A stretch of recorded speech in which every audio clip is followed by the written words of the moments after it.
Amalgam एक मिश्र धातु है जिसमें एक धातु हमेशा रहता है। कौन सा धातु हमेशा रहता है? तो पारा इसमें हमेशा पाया जाता है। चलिए अगला क्वेश्चन देखते हैं।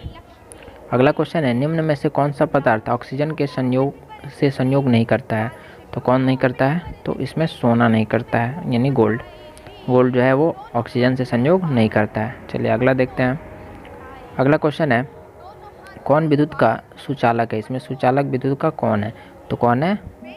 सिल्वर है, सबसे अधिक सिल्वर है इसमें। चलिए अगला क्वेश्चन देखते हैं। अगला क्वेश्चन है, बक्साइट निम्नलिखित में से किस धातु का मुख्य अयस्क है? तो बक्साइट किस धातु का मुख्य अयस्क है? एल्युमिनियम का। चलिए अगला क्वेश्चन देखते हैं। अगला क्वेश्चन है, निम्न में से कौन उपधातु है? इसमें उपधातु कौन है? तो कौन है? Sp है, डी नंबर आंसर। चलिए अगला क्वेश्चन देखते हैं। अगला क्वेश्चन है, शुद्ध सोने को व्यक्त किया जाता है। शुद्ध सोने को किस रूप में व्यक्त किया जाता है? 24 कैरेट के रूप में व्यक्त किया जाता है। क्वेश्चन है, पीतल क्या है? तो पीतल क्या है? पीतल एक मिश्र धातु है। पीतल क्या है? एक मिश्र धातु है। यह जिंक और तांबा का बना होता है। चलिए मिश्रण होता है। चलिए आगे देखते हैं अगला क्वेश्चन। अगला क्वेश्चन है, निम्नलिखित में से किसे चाकू से काटा जा सकता है? तो इसमें से लिथियम को चाकू से काटा जा सकता है क्योंकि यह मुलायम होता है। चलिए आगे देखते हैं। अगला क्वेश्चन है, निम्न में से कौन आयनिक यौगिक है? तो इसमें कौन आयनिक यौगिक है? CaCl2, calcium chloride. चलिए आगे देखते हैं। अगला क्वेश्चन है, निम्न में से कौन अधातु है? इसमें अधातु कौन है? तो कार्बन जो है क्या है? अधातु है। फेरस धातु है, एल्युमिनियम धातु है और ये भी धातु है। और आपका क्या है? ये जो कार्बन है वो क्या है? C, ये अधातु है। चलिए आगे देखते हैं। अगला क्वेश्चन है, सक्रियता श्रेणी में हाइड्रोजन के ऊपर के धातु हैं। जो सक्रियता श्रेणी है उसमें हाइड्रोजन के ऊपर के धातु क्या हैं? तो हाइड्रोजन के ऊपर के धातु अम्लों से अभिक्रिया कर क्या बनाते हैं? हाइड्रोजन गैस बनाते हैं। तो क्या हो जाएगा हमारा आंसर? बी हो जाएगा, अम्लों से अभिक्रिया कर हाइड्रोजन गैस बनाते हैं जो सक्रियता श्रेणी में हाइड्रोजन के ऊपर के धातु हैं। चलिए आगे देखते हैं अगला क्वेश्चन। अगला क्वेश्चन है, उच्च विद्युत धनात्मकता के कारण धातु के परमाणु बनाते हैं। क्या बनाते हैं? धनायन बनाते हैं। क्या बनाते हैं? धनायन। चलिए अगला क्वेश्चन देखते हैं। धातु के ऑक्साइड सामान्यतः होते हैं। धातु के ऑक्साइड जो होते हैं वो सामान्यतः क्या होते हैं? वो क्षारीय होते हैं। क्या होते हैं? क्षारीय होते हैं। चलिए अगला क्वेश्चन देखते हैं। अगला क्वेश्चन है, अयस्क से चुंबकीय अशुद्धियों को दूर करने के लिए जो विधि प्रयुक्त की जाती है वह कौन सी विधि है? तो वह चुंबकीय पृथक्करण विधि है। कौन सी विधि है? चुंबकीय पृथक्करण विधि। चलिए अगला क्वेश्चन देखते हैं। अगला क्वेश्चन है, सल्फाइड अयस्कों का सांद्रण किया जाता है कि किस रूप में किया जाता है? किस विधि द्वारा किया जाता है? तो फेन प्लवन विधि द्वारा। किस विधि द्वारा? फेन प्लवन विधि द्वारा सल्फाइड अयस्कों का सांद्रण किया जाता है। चलिए अगला क्वेश्चन देखते हैं। अगला क्वेश्चन है, निम्नलिखित में से कौन एल्युमिनियम का मिश्र धातु है? तो एल्युमिनियम का मिश्र धातु कौन है? तो मैग्नीशियम है। कौन है? मैग्नीशियम। चलिए आगे देखते हैं अगला क्वेश्चन। कॉपर का निष्कर्षण मुख्यतः किस अयस्क से किया जाता है? तो कॉपर का जो निष्कर्षण होता है वह किस अयस्क से किया जाता है? तो कॉपर पाइराइट से किया जाता है। किससे किया जाता है? कॉपर पाइराइट से। चलिए आगे देखते हैं अगला क्वेश्चन।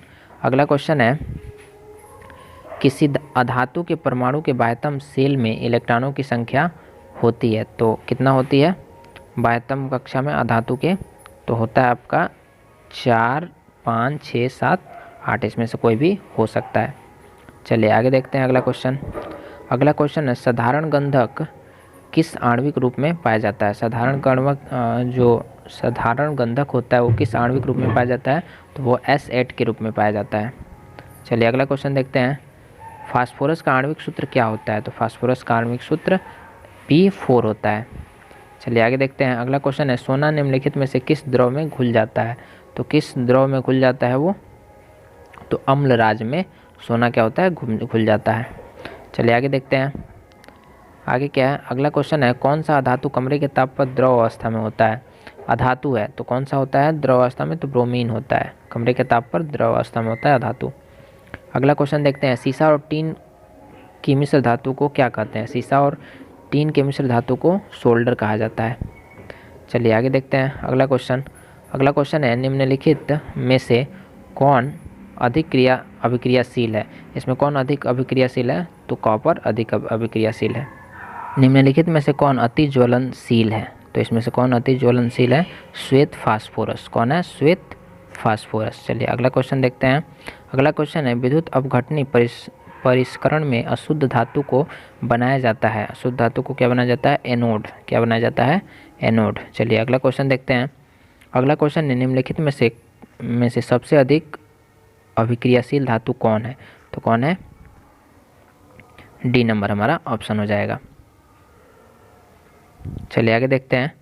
अगला क्वेश्चन है कि वल्कनीकरण की प्रक्रिया में प्राकृतिक रबर के साथ निम्नलिखित में से क्या मिलाया जाता है? निम्नलिखित में से क्या मिलाया जाता है? तो साधारण गंधक मिलाया जाता है। क्या मिलाया जाता है? साधारण गंधक। चलिए अगला क्वेश्चन देखते हैं। अगला क्वेश्चन है ग्राम सोना से कितना लंबा तार बनाया जा सकता है? मतलब 1 ग्राम सोने से कितना लंबा तार बनाया जा सकता है? तो 2 किलोमीटर लंबा तार बनाया जा सकता है, इतनी तन्यता होती है उसमें। चलिए आगे देखते हैं। अगला क्वेश्चन, कमरे के ताप पर मरकरी धातु किस अवस्था में पाई जाती है? तो मरकरी धातु कमरे के ताप पर द्रव अवस्था में पाई जाती है। किस अवस्था में? द्रव अवस्था में। चलिए अगला क्वेश्चन देखते हैं।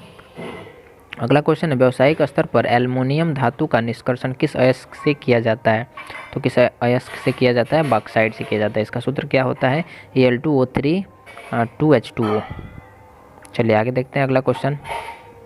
अगला क्वेश्चन है लोहे के निष्कर्षण में चूना पत्थर कैल्शियम सिलिकेट एक यौगिक बनाता है। यह यौगिक कहलाता है, यह यौगिक क्या कहलाता है? धातुमल कहलाता है। क्या कहलाता है? धातुमल। चलिए अगला क्वेश्चन देखते हैं। अगला क्वेश्चन है कि किस तत्व के गुणधर्म या दो या दो से अधिक विभिन्न रूपों में प्रस्तुतिकरण तत्व की क्या कहलाती है? किसी तत्व के गुणधर्म का 2 या 2 से अधिक विभिन्न रूपों में प्रस्तुतिकरण तत्व की क्या कहलाती है?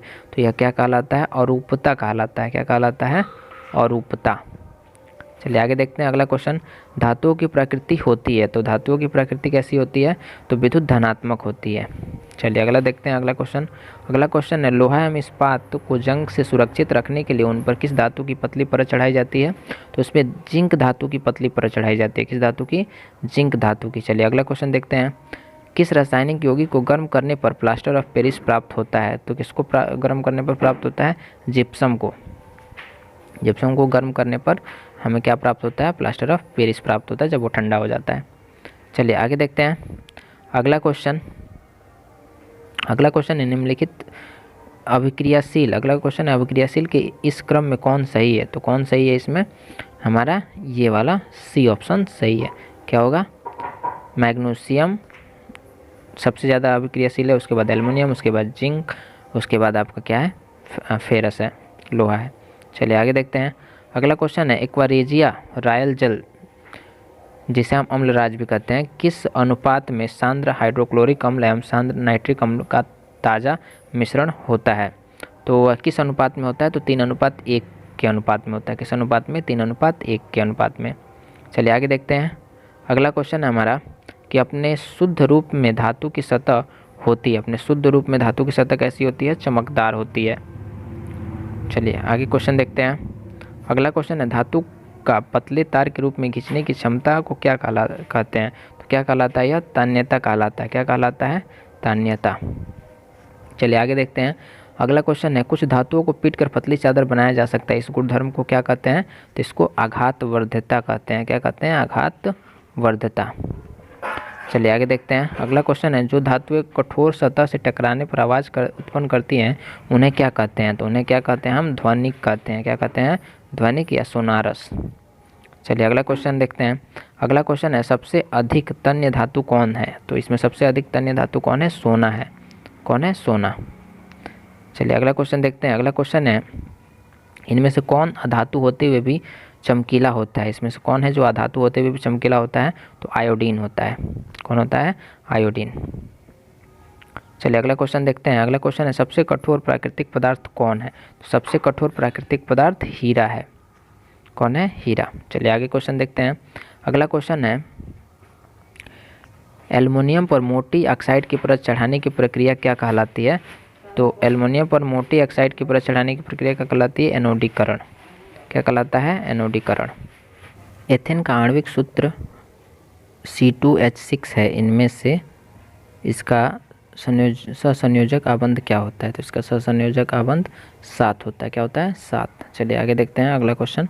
अगला क्वेश्चन है ब्यूटेनॉन यौगिक है चतुर कार्बन जिसका प्रतिकार्यात्मक समूह है। इसका प्रतिकार्यात्मक समूह क्या है? कीटोन है। क्या है? कीटोन। चलिए आगे देखते हैं। अगला क्वेश्चन है खाना बनाते समय यदि बर्तन की तली बाहर से काली हो रही है तो इसका मतलब है कि ईंधन पूरी तरह से जल नहीं रहा है। इसका मतलब क्या हो गया कि ईंधन जो है वो क्या है? पूरी तरह से जल नहीं रहा है। चलिए आगे देखते हैं अगला क्वेश्चन। अगला क्वेश्चन है सरलतम हाइड्रोकार्बन है। सरलतम हाइड्रोकार्बन कौन है? मीथेन है। कौन है? मीथेन। चलिए अगला क्वेश्चन देखते हैं। कार्बन हाइड्रोजन से संयोग करके बनाता है। कार्बन हाइड्रोजन से संयोग करके क्या बनाता है? हाइड्रोकार्बन। क्या बनाता है? हाइड्रोकार्बन। चलिए अगला क्वेश्चन देखते हैं।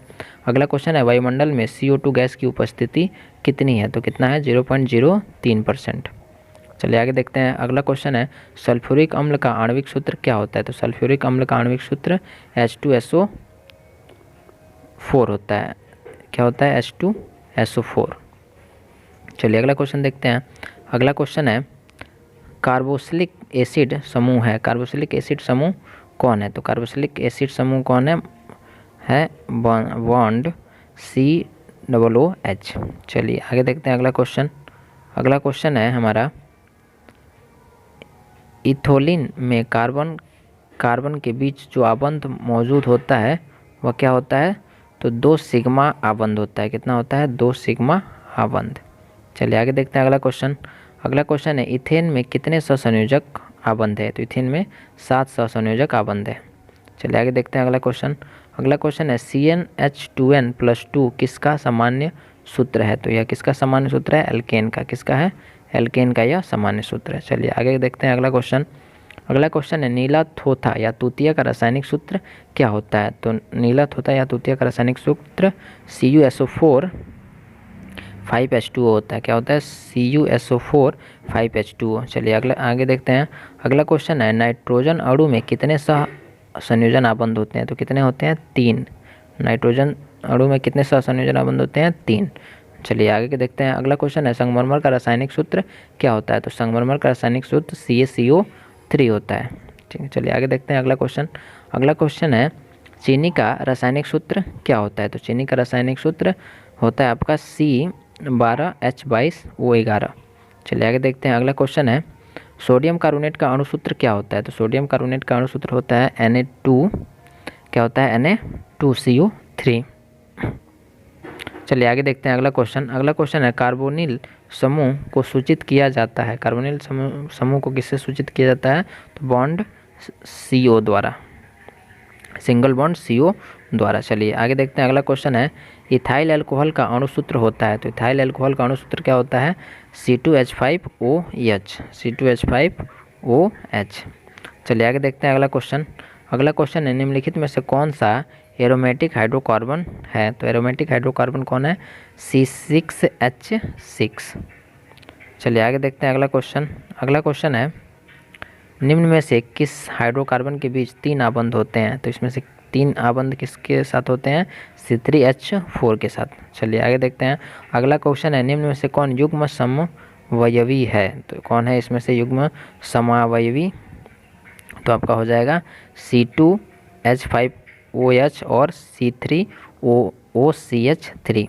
चलिए आगे देखते हैं अगला क्वेश्चन। अगला क्वेश्चन है एथेनॉल का क्रियाशील मूलक है। तो एथेनॉल का क्रियाशील मूलक क्या होता है? Single bond OH। चलिए आगे देखते हैं। अगला क्वेश्चन है निम्न में से कौन सा संयोजी यौगिक है? तो इसमें से कौन सा संयोजी यौगिक है? तो आपका हो जाएगा CH4। क्या हो जाएगा? CH4। चलिए आगे देखते हैं। अगला क्वेश्चन है सिंगल बॉन्ड COOH अभिक्रियाशील मूलक को क्या कहते हैं? तो इसको क्या कहा जाता है? अम्ल। क्या कहा जाता है? अम्ल। चलिए आगे देखते हैं अगला क्वेश्चन। अगला क्वेश्चन है सिंगल बॉन्ड CHO क्रियाशील मूलक को क्या कहते हैं? इसको क्या कहा जाता है? तो इसको एल्डिहाइड कहा जाता है। क्या कहा जाता है? एल्डिहाइड। सिंगल बॉन्ड CHO हो तो उसको क्या कहते हैं हम? एल्डिहाइड। आवर्त सारणी के उदर्ग स्तंभों को क्या कहा जाता है? तो आवर्त सारणी के उदर्ग स्तंभों को वर्ग कहा जाता है। क्या कहा जाता है? वर्ग। अगला क्वेश्चन है आवर्त सारणी के प्रथम वर्ग के सदस्य हैं। तो आवर्त सारणी के प्रथम वर्ग के सदस्य क्षारीय धातु हैं। चलिए आगे देखते हैं अगला क्वेश्चन। अगला क्वेश्चन है आवर्त सारणी में शून्य समूह का तत्व है। आवर्त सारणी में शून्य समूह का तत्व क्या है? हीलियम है। चलिए आगे देखते हैं अगला क्वेश्चन है मीथेन में कितने सहसंयोजन बंधन होते हैं? तो मीथेन में कितने सहसंयोजक बंधन होते हैं? 4। कितने होते हैं? 4। चलिए आगे देखते हैं अगला क्वेश्चन। अगला क्वेश्चन है आधुनिक आवर्त सारणी में तत्वों के वर्गीकरण का आधार है। तो आधुनिक आवर्त सारणी में तत्वों के वर्गीकरण का आधार क्या है? परमाणु संख्या है। अगला क्वेश्चन है अमोनिया के अणु में नाइट्रोजन एवं हाइड्रोजन के परमाणुओं की संख्या का अनुपात क्या होता है? तो संख्या का अनुपात क्या होता है? 1:3। चलिए आगे देखते हैं अगला क्वेश्चन। अगला क्वेश्चन है लोहे की परमाणु संख्या क्या होती है? तो लोहे की परमाणु संख्या 26 होता है। चलिए आगे देखते हैं अगला क्वेश्चन। अगला क्वेश्चन आधुनिक आवर्त सारणी में वर्गों की संख्या कितनी है? तो आधुनिक आवर्त सारणी में वर्गों की संख्या 18 है। चलिए आगे देखते हैं अगला क्वेश्चन। अगला क्वेश्चन है ओजोन के एक अणु में ऑक्सीजन के परमाणुओं की संख्या कितनी होती है? तो कितनी होती है? 3 होता है। कितनी होती है? 3। चलिए आगे देखते हैं अगला क्वेश्चन। अगला क्वेश्चन है आवर्त सारणी में कितने आवर्त क्षैतिज होते हैं? कितने आवर्त होते हैं? तो कितने होते हैं? 7। कितने होते हैं? 7। चलिए आगे देखते हैं अगला क्वेश्चन। अगला क्वेश्चन है हीलियम कैसा तत्व है? तो हीलियम कैसा तत्व है? यह अक्रिय तत्व है। अगला क्वेश्चन आवर्त सारणी में कितने आवर्त हैं? तो आवर्त सारणी में कितने आवर्त हैं? 7। चलिए आगे देखते हैं अगला क्वेश्चन। अगला क्वेश्चन है त्रिक का नियम निम्नलिखित में से किसके द्वारा प्रतिपादित किया गया था? तो किसके द्वारा प्रतिपादित किया गया था? डोबेराइनर द्वारा। अष्टक का नियम निम्नलिखित में से किसके द्वारा प्रस्तुत किया गया था? तो अष्टक का नियम न्यूलैंड्स के द्वारा प्रस्तुत किया गया था। किसके द्वारा प्रस्तुत किया गया था? न्यूलैंड्स के द्वारा। चलिए आगे देखते हैं अगला क्वेश्चन। ये गलत है, न्यूलैंड्स होगा, डी आंसर होगा। चलिए आगे देखते हैं अगला क्वेश्चन। अगला क्वेश्चन है मेंडलीफ के आवर्ती नियम के अनुसार तत्वों के गुणधर्म इनमें से किनका आवर्त फलन होता है? तो किसके आवर्त फलन होता है? परमाणु द्रव्यमान के। किसके होता है? परमाणु द्रव्यमान के। चलिए अगला क्वेश्चन देखते हैं मेंडलीफ ने तत्वों को किसके बढ़ते क्रम में वर्गीकृत किया था? तो मेंडलीफ ने जो तत्व थे उसके परमाणु द्रव्यमान के बढ़ते क्रम में वर्गीकृत किया था। चलिए आगे देखते हैं अगला क्वेश्चन। अगला क्वेश्चन है आवर्त सारणी के किसी समूह विशेष में तत्व के विद्युत धनात्मक अभिलक्षण ऊपर से नीचे की ओर आने पर क्या होता है? तो बढ़ता है। क्या होता है? बढ़ता है। चलिए आगे देखते हैं अगला क्वेश्चन। आवर्त सारणी के किसी आवर्त में बाएं से दाएं जाने पर तत्वों के ऑक्साइड की अम्लीयता क्या होती है? बढ़ती है। क्या होता है? बढ़ता है। चलिए आगे देख लें। अगला क्वेश्चन है निम्नलिखित में से सबसे अधिक क्रियाशील हाइड्रोजन कौन है? तो कौन है? फ्लोरीन है। कौन है? फ्लोरीन। चलिए आगे देखते हैं अगला क्वेश्चन। अगला क्वेश्चन है निम्न में से कौन सबसे अधिक क्षारीय होगा? तो कौन होगा? Na2O। अगला क्वेश्चन आवर्त सारणी के समूह 1 के तत्व कहलाते हैं। तो समूह 1 के तत्व क्या कहलाते हैं? क्षार धातु। चलिए आगे देखते हैं अगला क्वेश्चन। अगला क्वेश्चन है मैग्नीशियम आवर्त सारणी के किस समूह का सदस्य है? तो किस समूह का सदस्य है? समूह 2 का। चलिए आगे देखते हैं अगला क्वेश्चन। अगला क्वेश्चन है तत्वों के निम्नलिखित जोड़ों में किनके रासायनिक आचरण समान होंगे? तो किनके समान होगा? नाइट्रोजन और फास्फोरस का। चलिए आगे देखते हैं अगला क्वेश्चन। अगला क्वेश्चन है निम्नलिखित तत्वों में से किसकी संभावना है कि यह अधात्विक अभिलक्षण को प्रदर्शित कर सकता है? तो कौन है? ब्रोमीन। चलिए आगे देखते हैं अगला क्वेश्चन। अगला क्वेश्चन है आधुनिक आवर्त सारणी का दीर्घतम रूप किसकी प्रस्तुतिकरण है? तो किसकी प्रस्तुतिकरण है? मोजले की। चलिए आगे देखते हैं अगला क्वेश्चन है निम्नलिखित तत्वों में से कौन सबसे अधिक अत्याधिक आध्यात्मिक गुणधर्म को प्रदर्शित करता है? तो कौन प्रदर्शित करता है? क्लोरीन। कौन प्रदर्शित करता है? क्लोरीन। चलिए आगे देखते हैं अगला क्वेश्चन। अगला क्वेश्चन है किसने कहा कि तत्वों के मूल गुणधर्म उनके परमाणु संख्या है न कि परमाणु द्रव्यमान? किसने कहा था? मोजले ने। किसने कहा था? मोजले ने। अगला क्वेश्चन है आधुनिक आवर्त सारणी के अनुसार तत्वों का गुणधर्म है। तत्वों का गुणधर्म किसके अनुसार है? परमाणु संख्या के आवर्त फलन। अगला क्वेश्चन है कि आधुनिक आवर्त सारणी में बाईं से दाईं ओर जाने पर परमाणु का साइज क्या होता है? तो परमाणु का साइज बढ़ता है। चलिए आगे देखते हैं अगला क्वेश्चन। अगला क्वेश्चन है वुल्फगांग डोबेराइनर किस देश से संबंधित है? तो यह किस देश से संबंधित है? जर्मनी से। चलिए आगे देखते हैं अगला क्वेश्चन। मेंडलीव का जन्म कब हुआ था? तो मेंडलीव का जन्म 1834 ईस्वी में हुआ था। चलिए अगला क्वेश्चन देखते हैं। भारतीय संगीत प्रणाली के संगीत के कितने सुर होते हैं? तो कितने सुर होते हैं? 8 सुर होते हैं, 7 सुर होते हैं। कितने सुर होते हैं? 7 सुर होते हैं। चलिए आगे देखते हैं अगला क्वेश्चन। अगला क्वेश्चन है, जब मेंडलीव ने अपना कार्य आरंभ किया था तब कितने तत्व ज्ञात थे? तो उस समय कितने तत्व ज्ञात थे? 63 तत्व ज्ञात थे। चलिए आगे देखते हैं अगला क्वेश्चन।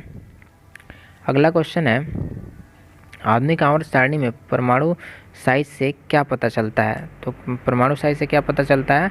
परमाणु की त्रिज्या का पता चलता है। चलिए आगे देखते हैं अगला क्वेश्चन। 1 पिकोमीटर कितने मीटर के बराबर होता है? तो 1 पिकोमीटर कितने मीटर के बराबर होता है? 10⁻⁻12 मीटर के बराबर होता है। चलिए अगला क्वेश्चन देखते हैं। अगला क्वेश्चन है, किसी भी तत्व की संयोजकता कैसे निर्धारित की जाती है? तो कैसे निर्धारित की जाती है? इलेक्ट्रॉनों की संख्या से।